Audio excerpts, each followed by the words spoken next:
దిల్సుఖ్ నగర్ లో job notification విడుదల చేయాలని రోడ్డెక్కిన నిరుద్యోగులు. దిల్సుఖ్ నగర్ లో రోడ్డెక్కిన నిరుద్యోగులు జాబ్ క్యాలెండర్ నోటిఫికేషన్ వెంటనే విడుదల చేయాలని డిమాండ్ చేస్తూ నిరసన చేపట్టారు. కాంగ్రెస్ ప్రభుత్వం అధికారంలోకి వచ్చి 2 సంవత్సరాలు పూర్తయినప్పటికీ ఇప్పటికీ కూడా కనీసం జాబ్ క్యాలెండర్ నోటిఫికేషన్ విడుదల చేయలేదని, తమ జీవితాలు అన్యాయం అయిపోతున్నాయని, ఇప్పటికైనా జాబ్ క్యాలెండర్ నోటిఫికేషన్ విడుదల చేయాలని డిమాండ్ చేస్తూ నిరుద్యోగులు నిరసన బాట పట్టారు.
స్వామి బోధానంద గోసేవ ఆశ్రమం సైథాపూర్.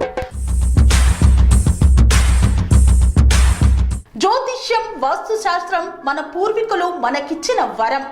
దుర్గాదేవి, కాలభైరవ ఉపాసనతో వాక్సిద్ధి పొందిన శ్రీ శ్రీ బోధానందగిరి స్వామివారు మీకు ఎలాంటి సమస్యలున్నా, వాటిలో ముఖ్యంగా ధన నష్టం, ఆరోగ్య నష్టం, భార్యాభర్తల మధ్య గొడవలు, ప్రేమించుకున్న వారు దూరం అవడం, ఎన్ని సంబంధాలు వచ్చినా పెళ్లి ముడి పడకపోవడం, రోడ్డు ప్రమాదాలు, అప్పుల బాధలు, వ్యవసాయంలో నష్టాలు, పెద్దల మాట పిల్లలు వినకపోవడం, ఆరోగ్య శాంతి, గృహశాంతి, మనశ్శాంతి లేకపోవడం, ఇలాంటి సమస్యలు ఉన్నట్లయితే ఒక్కసారి స్వామీజీని కలవండి. మీ సమస్యలకు తగిన పరిష్కారాన్ని పొందండి. అంతేకాక అన్ని రకాల వ్యాధులకు గోపంచకవ్య మరియు మూలికా వైద్యం చేయబడును. నమ్మకంతో రండి, ఆయురారోగ్యాలతో వర్ధిల్లండి. మా అడ్రస్ స్వామి బోధానంద గోసేవ ఆశ్రమం, సైథాపూర్, వీరభద్రస్వామి గుడి దగ్గర, యాదగిరిగుట్ట. సంప్రదించవలసిన నెంబర్ 9849213754 మరియు 9618034138.